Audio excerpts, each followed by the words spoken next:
the massive alien ships appeared over Earth's major cities without warning. Their hulls gleamed like black metal under the sun, each vessel the size of a mountain. For 3 days, they simply hovered in silence, while humanity watched in fear and wonder. Commander Alex Reed stood in the war room studying the reports flooding in from around the globe. The ships had positioned themselves over New York, London, Tokyo, Moscow, and 12 other major cities. No communication attempts had worked. No weapons seemed to affect them. "Sir, we're getting movement," reported Lieutenant Kate Walsh from her console. "All ships are opening what appears to be docking bays." On the main screen, the alien vessels began to glow. Smaller craft emerged like silver teardrops, descending toward the surface. They landed in open areas near each city, parks, fields, anywhere with space. Then they waited.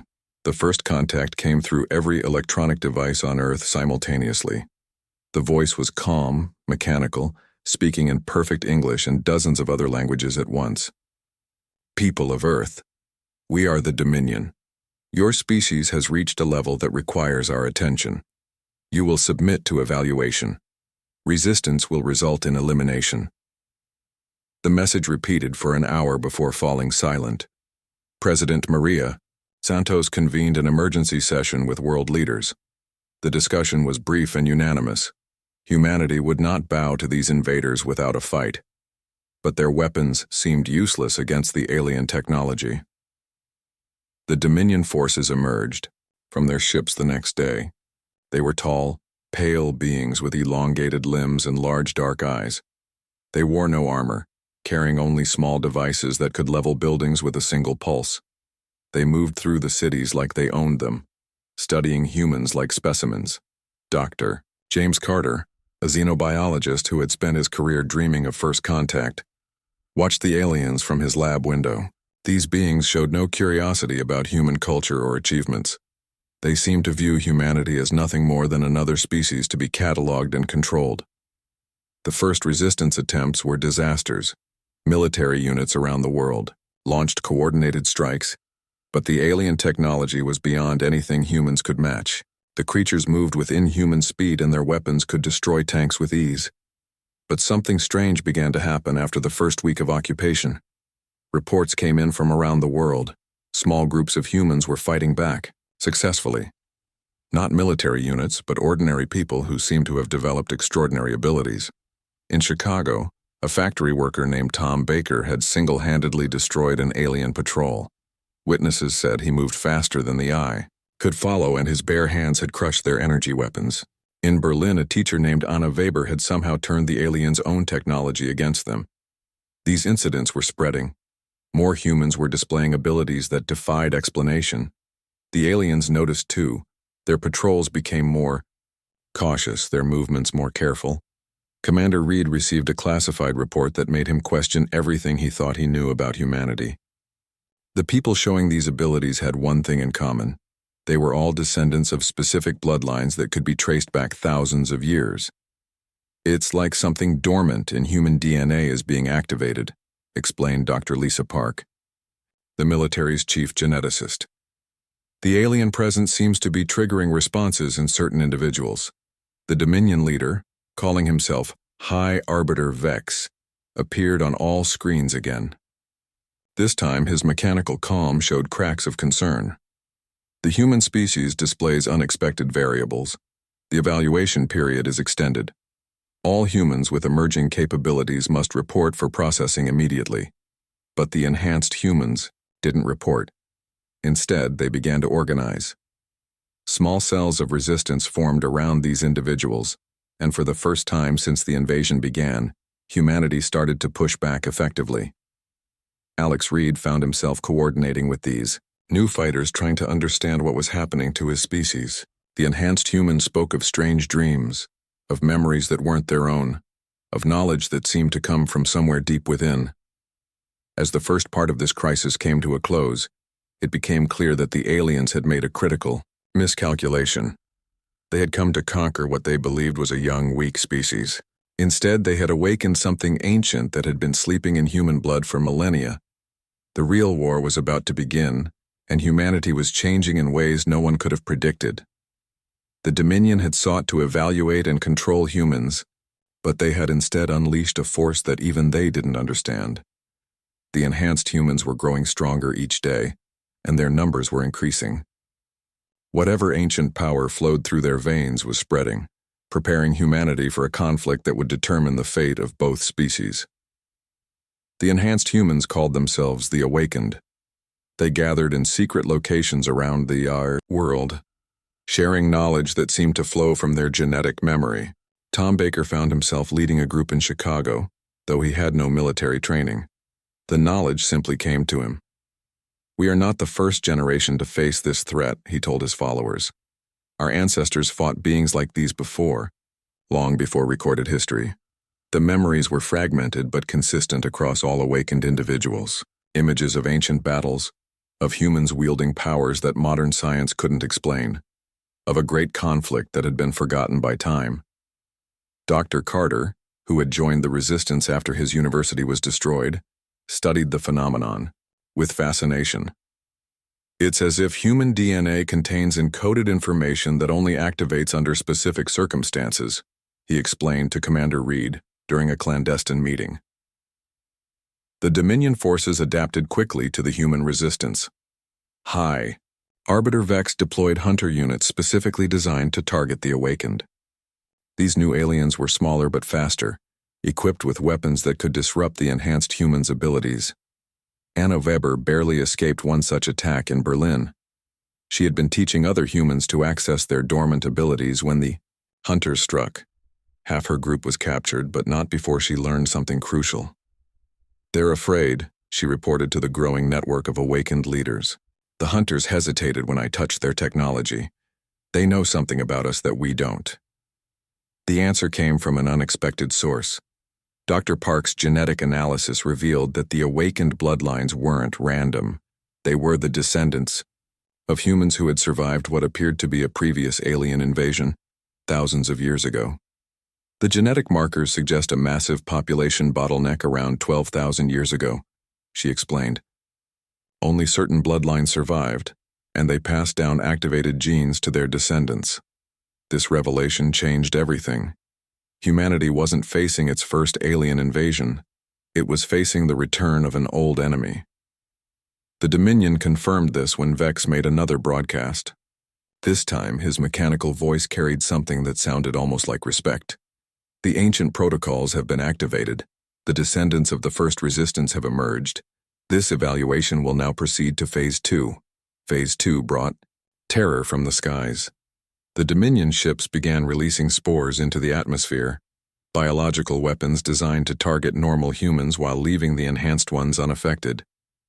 Within hours, millions of ordinary people began falling into comas. The message was clear: surrender the Awakened, or watch the rest of humanity die." But the Awakened had learned something new about their abilities. When they worked together, their powers amplified exponentially. Tom Baker discovered he could share his enhanced strength with others. Anna Weber found she could extend her technological manipulation to entire city blocks. Groups of Awakened began launching coordinated strikes against Dominion facilities. They moved like ghosts through alien defenses, using abilities that seemed to anticipate their enemies' tactics. For the first time since the invasion began, alien casualties mounted. Commander Reed coordinated the military support, but he knew the real war was being fought by these enhanced humans. His job was to keep them supplied and informed while they did what no conventional army could accomplish. The turning point came when a young Awakened named David Kim made contact with one of the captured aliens. Instead of interrogating it through conventional means, he somehow accessed its memories directly. What he discovered sent shockwaves through the resistance. "They've done this before," David reported, his face pale with the weight of what he'd learned, not just to us, but to dozens of species across the galaxy. They call it the cultivation protocol. The Dominion didn't simply conquer species, they cultivated them. They would invade, trigger evolutionary responses in survivor populations, then harvest those who developed enhanced abilities. The enhanced individuals became part of their own forces, used to conquer the next world. Humanity's ancestors had been the only species to ever fully resist the protocol. The ancient war had ended not with human victory, but with the aliens' retreat. They had marked Earth as too dangerous and moved on to easier targets. But something had changed. The Dominion had grown desperate, their empire crumbling as more species found ways to resist. They had returned to the one world that had defeated them before, hoping to finally claim the prize that had eluded them. The awakened realized they were fighting not just for Earth, but for every species the Dominion had enslaved. The ancient human force they had inherited was more than just enhanced abilities. It was the key to breaking an empire that had terrorized the galaxy for millennia. As Part 2 ended, the awakened prepared for the battle that would determine not just humanity's fate, but the freedom of countless worlds. The captured Dominion soldier revealed more than just their history. It showed the awakened how to access the deeper layers of their genetic memory. David Kim became the first to experience a full ancestral recall, living through the memories of his ancient predecessors. He found himself in the mind of a warrior from 12,000 years ago, fighting the same battle on the same world. But the Earth of that time was different, more advanced in ways that modern humans had forgotten. We weren't primitive, David gasped when he emerged from the memory trance. Our ancestors had technology, but it was biological. They merged with the planet itself to fight the invaders. The revelation spread through the awakened network like wildfire. More individuals began accessing their ancestral memories, piecing together fragments of humanity's lost civilization. They discovered that ancient humans hadn't just fought the Dominion. They had been winning until something went catastrophically wrong. Dr. Carter worked with the awakened to decode these memories, building a picture of what humanity had once been. They weren't using external technology like we do, he explained. They had evolved to interface directly with Earth's biosphere. The planet itself was their weapon. This explained why the Dominion spores weren't affecting the awakened. Their enhanced genetics included biological filters inherited from ancestors who had adapted to fight biological weapons. High Arbiter Vex seemed to understand what was happening. The alien broadcasts became more frequent and more urgent. The deep memories must not be accessed. The ancient pact remains in effect. Surrender now or face complete extinction. But the awakened couldn't stop even if they wanted to. The memories were pulling them deeper, showing them abilities they never knew they possessed. Anna Weber discovered she could communicate with electronic systems not by manipulating them, but by interfacing with the electrical patterns of the Earth itself. Tom Baker found that his enhanced strength came from drawing energy directly from the planet's magnetic field. Others learned to manipulate gravity, control biological processes, and even phase through solid matter. The abilities were incredible, but they came with a cost. The deeper the awakened went into their genetic memory, the more they changed. Some began to lose their individual personalities, becoming vessels for ancient consciousness. Commander Reed watched in growing alarm as his enhanced allies became something less human and more elemental. "We might be winning the war," he told Dr. Park, "but we're losing the people we're fighting for." The crisis deepened when the most powerful awakened began to merge not just with their ancestral memories, but with each other. Groups of enhanced humans would link their consciousness, becoming collective entities with devastating power. One such collective in Australia succeeded in bringing down an entire Dominion mothership, but the 20 humans who accomplished this feat could no longer function as individuals. They had become something new, something that remembered being human, but was no longer bound by human limitations. The ancient memories revealed why the First War had ended in stalemate. Humanity's ancestors had been forced to choose between victory and their humanity. They had pulled back from the edge of transformation, accepting Dominion withdrawal rather than complete their evolution into something beyond human. But the memories also showed that this restraint had been a mistake. The Dominion had used the time to grow stronger, to conquer other worlds and build an empire. Their return to Earth was inevitable. David Kim, now serving as a bridge between the transformed awakened and normal humans, made a disturbing discovery in the deepest ancestral memories. "The ancient war never really ended," he reported. "Our ancestors made a deal. The Dominion would leave Earth alone, but humanity would remain locked in its current evolutionary state. We were meant to stay primitive, to never reach the stars. The revelation explained so much. Why human technological development had been so slow compared to their biological potential. Why certain scientific breakthroughs seemed to hit invisible barriers. Why humanity had remained confined to one world despite having the capability to spread across the galaxy. But the invasion had broken that ancient pact. By triggering the awakening, the Dominion had freed humanity from the restrictions that had bound them for millennia.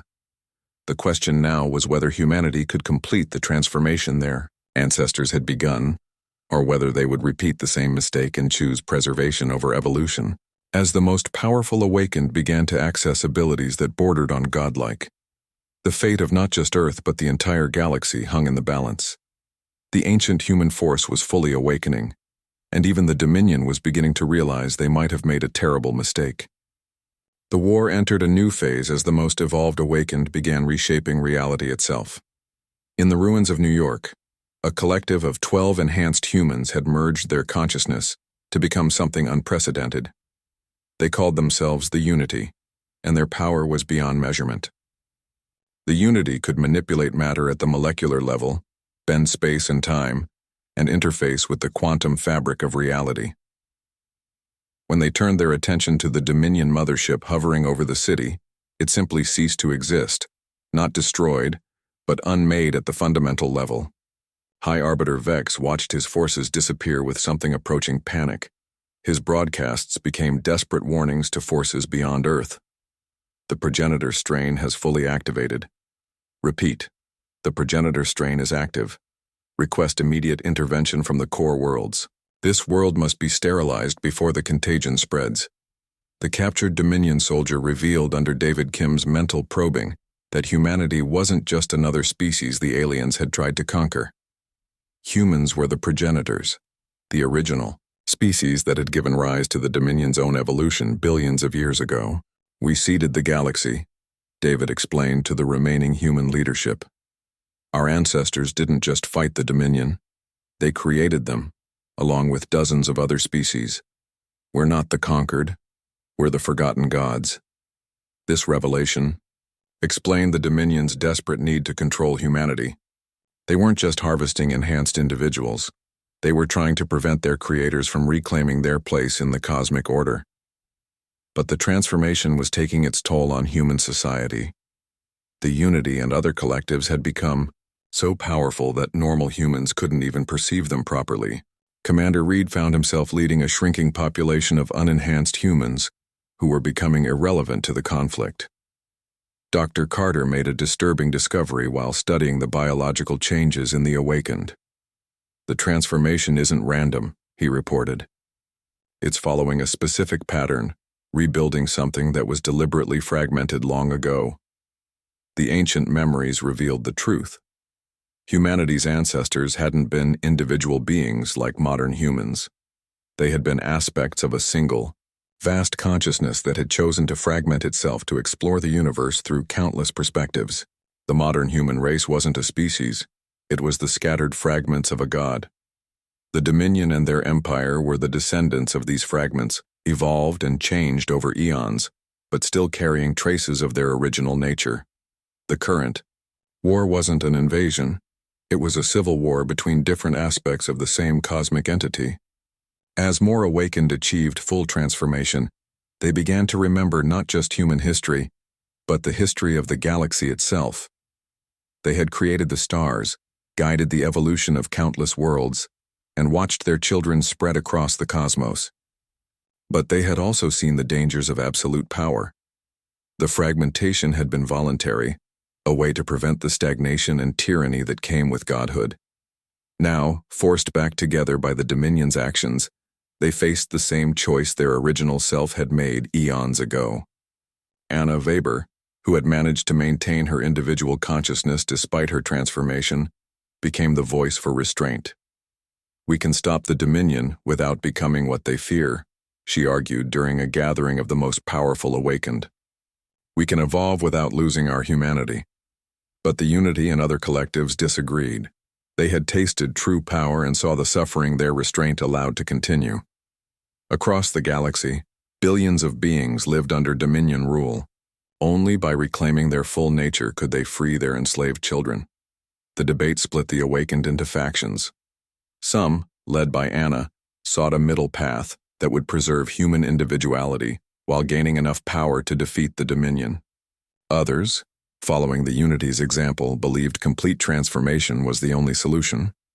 Meanwhile, the Dominion was calling in reinforcements from across their empire.